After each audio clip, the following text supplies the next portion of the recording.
Assalamualaikum warahmatullahi wabarakatuh. Jumpa lagi dengan saya Yulfia Trianasari Usman, calon guru penggerak Angkatan 8 Kota Pekanbaru dari SMP Islam As-Sofa. Kali ini saya ditemani oleh Bapak Zaki Abdul Razak, salah satu guru IPS di SMP Islam As-Sofa Pekanbaru. Apa kabarnya nih Pak Zaki? Alhamdulillah sehat. Sehat ya Pak Zaki. Baik, pada hari ini kita akan mengadakan percakapan pra-observasi sebelum dilakukannya supervisi di kelas Bapak. Tujuan dari dilaksanakannya supervisi ini nanti adalah untuk mengevaluasi proses pembelajaran yang sudah Bapak lakukan. Maka dari itu sebelum kita melakukan supervisi di kelas, kita melakukan dulu percakapan pra-observasi biar nanti Bapak bisa lebih siap lagi dalam menghadapi supervisi nantinya. Nah, mungkin ada beberapa pertanyaan nih Pak nanti yang akan saya ajukan kepada Bapak. Untuk tujuan pembelajarannya nih Pak, kira-kira untuk supervisi besok Bapak tujuan pembelajarannya itu apa? Oke, baiklah Bu Rina. Untuk materi di ITS yang baru itu sekarang yang saat Bu Rina masuk untuk supervisi nanti yaitu tentang pluralitas masyarakat Indonesia. Jadi tujuan pembelajaran kita sesuai dengan materi tersebut, yang pertama itu agar peserta didik dapat memahami konsep pluralitas. Yang kedua, menjelaskan pluralitas yang ada di Indonesia. Yang ketiga itu mengaplikasikan masyarakat multikultural. Itu tujuan pembelajaran kita untuk materi pluralitas masyarakat Indonesia. Berarti tujuannya ada 3 ya Pak, memahami konsep pluralitas, kemudian yang kedua menjelaskan konsep pluralitas, terus yang ketiga mengaplikasikan masyarakat multikultural. Oke, mengaplikasikannya. Baik. Nah, dari tujuan ini bagaimana area pengembangan yang ingin Bapak capai nantinya untuk di saat diobservasi nanti? Oke, area yang ingin dicapai itu terhadap siswanya ya Bu Rina. Iya, betul. Terus saya berharap peserta didik kita sekarang itu paham akan konsep pluralitas yang ada sehingga mereka bisa hidup rukun dengan perbedaan yang ada di masyarakat tersebut. Tentu kita akan mengambil acuan terhadap pengalaman ataupun kehidupan sehari-hari yang ada pada lingkungan masyarakat ataupun peserta didik itu sendiri. Berarti area pengembangannya tentu aspek pengetahuan dan juga Ya, keterampilan peserta pengetahuan didik dan ya Pak. keterampilannya. Oke, nah untuk rancangan pembelajarannya kira-kira nih Pak, entah itu terkait dengan model atau strategi atau metode yang ingin Bapak kembangkan nantinya itu kira-kira gimana Pak? Kalau untuk modelnya itu masyarakat yang ada di lingkungan peserta didik itu sendiri, itu perbedaan yang ada di lingkungannya. Karena kita sekarang berada di kota Pekanbaru, tentu lingkungan masyarakatnya berasal dari suku dan budaya yang berbeda-beda sehingga mereka bisa memahaminya. Tentu lebih kepada problem based learning itu namanya ya, basis masalah. ya masalah yang ada pada lingkungannya sendiri gitu. Nah, kira-kira nih Pak, kapan nih kita akan melakukan supervisinya Bapak, kira-kira kapan? Insya Allah sesuai dengan jadwal yang sudah saya perkirakan, kita dapat masuk nanti Bu Rina supervisinya minggu depan. Minggu depan, Ya. baik. Nanti berarti saya di hari itu akan masuk dan datang ke kelas Bapak melihat supervisi di kelas Bapak. Baik, mungkin untuk percakapan pra-observasi mungkin sekian dulu ya Pak. Nanti kita sambung lagi ketika supervisi kita. Semoga berjalan dengan lancar. Amin. Terima kasih ya Pak. Sama-sama Bu Rina.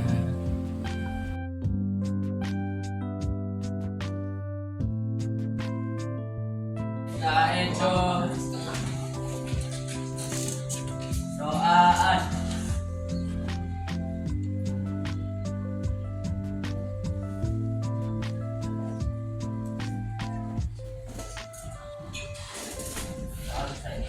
Salaman. Assalamualaikum warahmatullahi wabarakatuh. Waalaikumsalam warahmatullahi wabarakatuh. Alhamdulillah, alhamdulillah. Alhamdulillah. Allah yang telah memberikan rahmat rahmat dan karunia-Nya kepada kita semua sehingga kita bisa datang hadir di sekolah dan kelas yang kita cintai ini. Selanjutnya salawat dan salam pesan-pesan yang kita ucapkan untuk panutan kita yang Nabi besar Muhammad sallallahu alaihi wasallam dengan ucapan Allahumma shalli ala sayyidina Muhammad wa ala sayyidina Muhammad. Baiklah anak Bapak semua ini siap. Apa yang membuktikan kita sudah siap untuk belajar hari ini? Ya, panci tulisnya dan video panci keluarkan bukunya. Rapikan tempat duduknya dalam posisi siap. Yang butuh mencatat rasanya silakan keluarkan catatannya. Yang butuh rasanya untuk bukunya nanti kita baca bersama, kita baca bersama. Oke, sebelum kita lanjutkan materi pluralitas, kita review kembali materi kita sebelumnya. Apa materi kita sebelumnya? Mobilitas sosial. Mobilitas Sosial.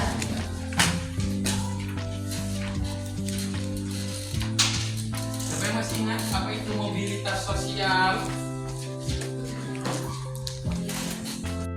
Sama. Bentuk mobilitas sosial itu ada 4. Yang pertama apa?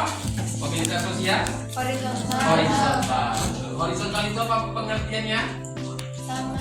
Sama atau dia tetap di derajat yang sama. Siapa yang bisa memberikan contoh?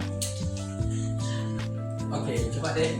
Saya Pak Zaki adalah guru di SMP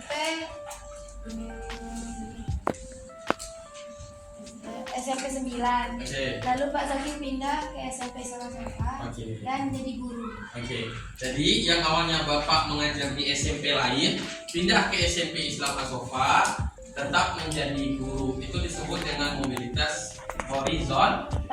Konsentrasi. Konsentrasi dimulai. Harusnya lebih semangat. Tadi kita sudah menghijaukan lingkungan kita, membersihkan lingkungan kita, sudah beraktivitas. Masa dahulu baru hari Senin. Kan kemarin sudah libur. Tujuan pembelajaran kita untuk materi pluralitas ini ada 3. Yang pertama, anak Bapak semuanya itu dapat dengan lancar atau dapat memahami konsep pluralitas. Apa sih yang disebut dengan pluralitas itu? Yang kedua, anak Bapak mampu dan dapat menjelaskan pluralitas yang ada pada masyarakat kita. Lanjut, yang ketiga, anak Bapak dapat mengaplikasikan masyarakat multikultural. Nanti kita lihat multikultural dengan pluralitas itu sama atau berbeda. Sebelum kita lanjut untuk membaca buku pada hari ini, Bapak ingin anak Bapak semuanya memperhatikan gambar yang ada di sini. Oke, ada berapa gambar? Jangan pohon ini biasa saja. Nah, yang 5 ini saja. Yang 5 ini gambar apa? Ada yang bisa memberikan komentar? Jangan keroyokan satu-satu, biar tahu Bapak. Oke, ini apa? Agama apa saja? Yang mana Islam? Coba ke depan lalu tunjukkan mana yang Islam, mana yang agama. Ada berapa agama yang diakui di Indonesia? Ada 6. Oke, Nisa coba tunjukkan agamanya apa saja.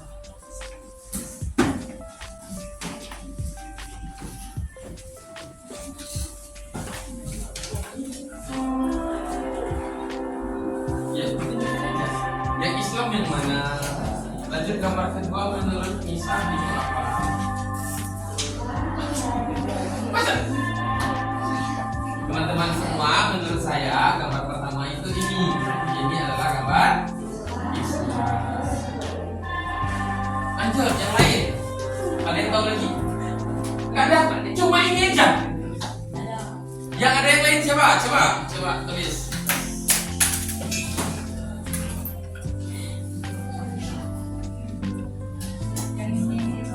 Ya, Konghucu, tulis. Ya, Konghucu. Ada lagi? Yuk, mari. Konghucu. Ya.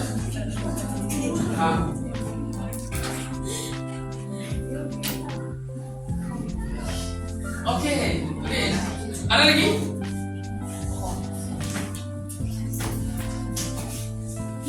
Nggak ada? Nggak ada lagi yang tahu gambar apa? Ada Buddha. Lanjut. Yang lain nggak ada.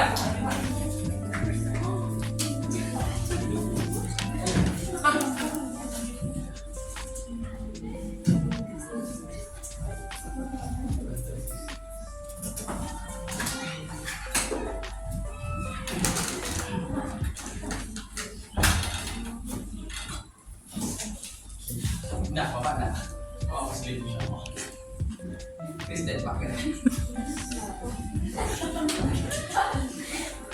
Oke, ini adalah agama yang terdapat dan diakui di Indonesia. Pertama ada agama Islam. Ini Pak, kenapa gambarnya itu Pak? Itu yang identik menurut Bapak dengan agama Islam. Selain yang lainnya lebih banyak lagi. Ada Kristen. Kristen itu ada berapa? Dua. Apa saja? Katolik dan Protestan. Lanjut ada Hindu. Nah, Hindu ini di mana yang banyak kita temukan? India. India. Yang selanjutnya ada Buddha. Ini yang akan ditambah. Yang terakhir ada agama Konghucu. Ini adalah agama yang terdapat di Indonesia. Dalam lingkungan keseharian anak bapak pernahkah bertemu dengan keenam penganut agama ini? Pernah? Yang mana yang paling banyak anak bapak temui dalam kehidupan sehari-hari? Kristen Konghucu ada? Oh, mantap. Di mana tinggalnya sayang? Tetangganya ada? Keren sekali. Jadi mana tetangganya juga Konghucu? Masih ada? Konghucu tetangganya. Yang lain? Pak, selanjutnya. Nah, dari agama yang berbeda, dari suku yang berbeda, dari karakter masyarakat yang berbeda, dari pekerjaan yang juga berbeda, kita disatukan oleh sesuatu yang disebut dengan Pancasila. Berdasarkan penjelasan Bapak dari awal tadi, menurut anak Bapak, apa sih yang disebut dengan pluralitas?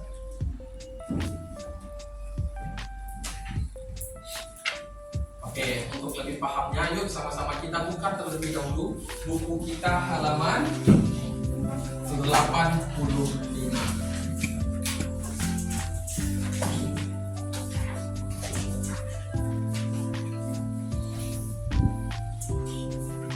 Ada 85?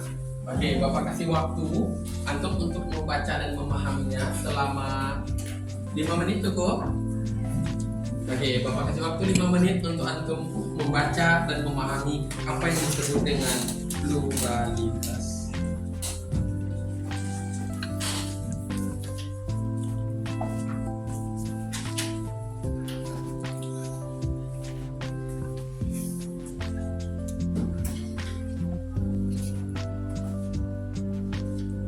Kata lain dari pluralitas apa? Keberagaman. Oke, ini dia. Kekayaan dan keanekaragaman masyarakat Indonesia. Tadi sudah Bapak jelaskan yang pertama, kita itu Indonesia mengakui ada 6 agama yang sah di Indonesia. Selain kepercayaan lainnya yang masih berkembang di masyarakat. Selanjutnya dari Sabang sampai Merauke itu beraneka ragam suku budayanya. Belum lagi pekerjaannya dan hal-hal lainnya. Itu menunjukkan masyarakat Indonesia bersifat plural. Plural itu artinya beragam. Sedangkan kita di kelas ini saja sudah memiliki keberagaman ataupun kemajemukan. Dalam kata lainnya ada dengan disebut dengan masyarakat multikultural. Multi itu berbeda, kultural itu kebudayaan, juga mencakup tentang keberagaman. Dan keberagaman tersebut disatukan oleh dasar negara kita, yaitu Pancasila dengan slogannya Bhinneka Tunggal Ika.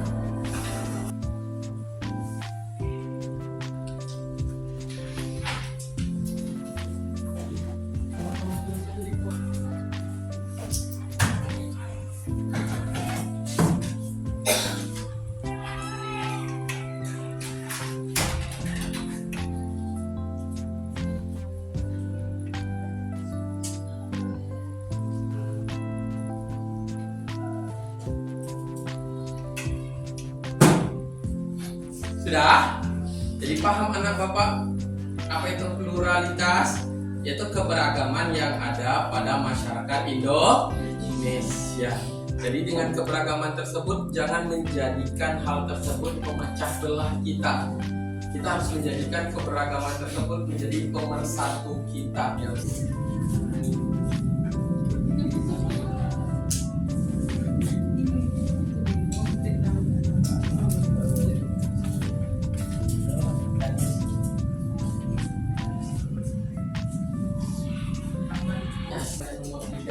menurutmu keberagaman yang ada di sekitar kita merupakan hal yang baik atau tidak?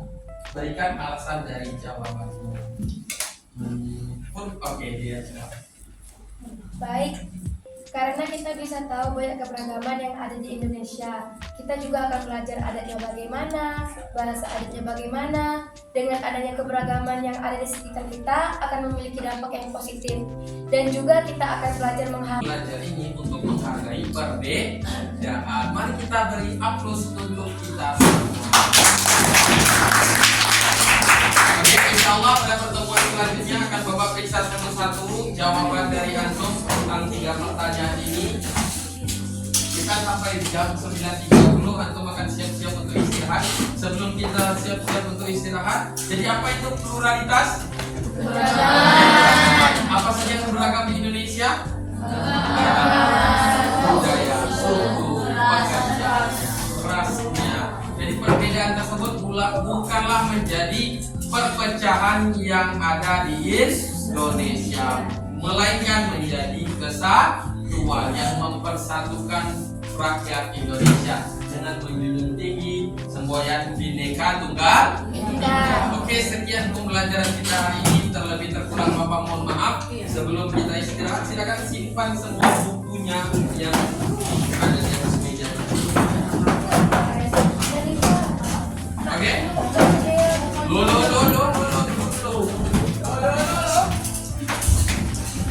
Oke, sampai bertemu di hari Kamis untuk pelaksanaan PH 2.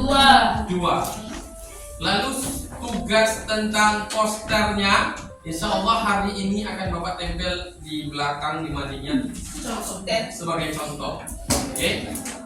Terlebih terkurang Bapak mohon maaf. Sebelum kita tutup pembelajarannya, mari sama-sama kita bacakan hamdalah. Terlebih terkurang Bapak mohon maaf. Assalamualaikum warahmatullahi wabarakatuh. Waalaikumsalam warahmatullahi. Baik, bertemu lagi dengan saya Yulfia Trianasari Usman, calon guru penggerak angkatan 8 Kota Pekanbaru dari SMP Islam Asofah. Kali ini saya akan melaksanakan percakapan pasca observasi, dan pada kesempatan ini juga saya ditemani oleh Bapak Zaki selaku Koci, dan kemudian Pak Beni Rio Denaldi selaku pengajar praktik, dan Ibu Muslita dari BGP Provinsi Riau. Oke, apa kabar Ibu? Langsung saja kita mulai ya Pak. Baik, Pak Zaki. Kemarin kita sudah melaksanakan supervisi di kelas Pak Zaki. Nah, seperti biasa juga setelah kita melakukan supervisi, tentu kita akan ada obrolan pasca supervisinya. Tujuannya untuk evaluasi atau menindaklanjuti apa yang sudah berlangsung kemarin. Nah, di sini juga mungkin saya akan memberikan beberapa pertanyaan kepada Pak Zaki. Yang ingin saya tanyakan pertama sekali nih Pak, gimana perasaan Bapak setelah melaksanakan pembelajaran di kelas kemarin? Setelah melaksanakan pembelajaran tersebut, yang saya rasakan itu sesuai dengan rencana yang sudah kita bicarakan. Alhamdulillah, saya merasa cukup puas dengan pembelajaran yang dilakukan pada hari ini. Nah, kira-kira nih apa yang sudah Bapak rencanakan sebelumnya di pra-observasi kemarin, apakah sudah sesuai nih pelaksanaannya ketika di supervisi kemarin? Apakah sudah sesuai dengan RPP di pelaksanaannya? Bisa dikatakan 95%-nya sesuai dengan yang ada di RPP. Kendalanya kemarin itu yang di akhir harusnya semua jawaban dari siswa itu saya periksa, tapi di sini ada perwakilan dari siswa yang saya minta untuk menyampaikan hasil dari jawaban mereka sesuai dengan pertanyaan yang sudah saya tuliskan. Nah, keterbatasan waktu, nah itu insya Allah nanti akan dilanjutkan pada pertemuan selanjutnya agar para siswa kita merasa puas nantinya tentang jawaban mereka.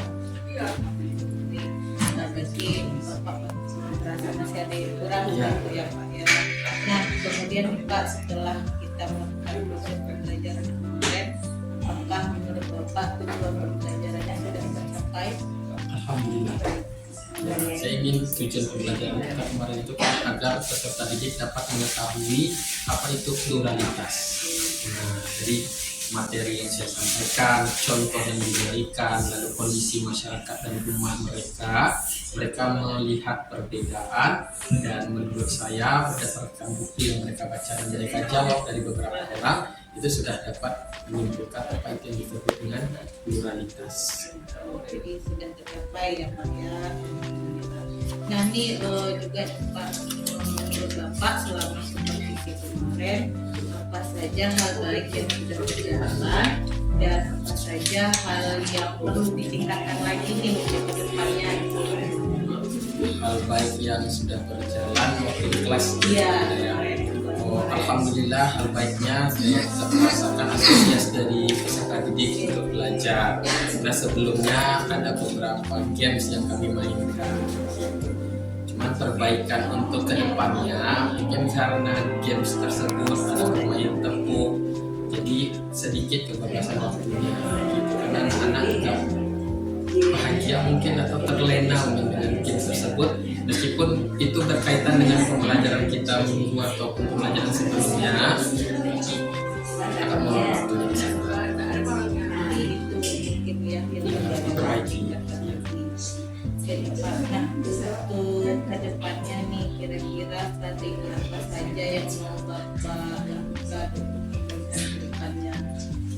Ya, lebih menghidupkan belajar, lebih mengaktifkan lagi peserta didiknya. Lalu nanti untuk men-space waktu agar sesuai dengan RPP. Kalau kemarin itu kan belum sempat tuh memeriksa satu persatu. Nanti takutnya kalau tidak diperiksa satu persatu, ada anak yang merasa kecil hati, kok jawabannya tidak diperiksa atau dilihat oleh gurunya.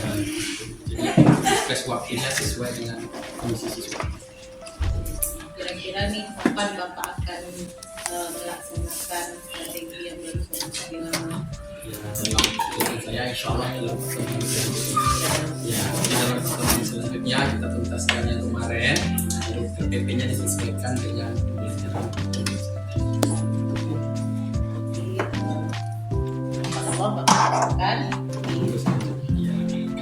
Terima kasih Pak Zaki atas percakapan pasca observasinya. Mungkin itu saja percakapan pasca observasi kita pada hari ini. Assalamualaikum warahmatullahi wabarakatuh.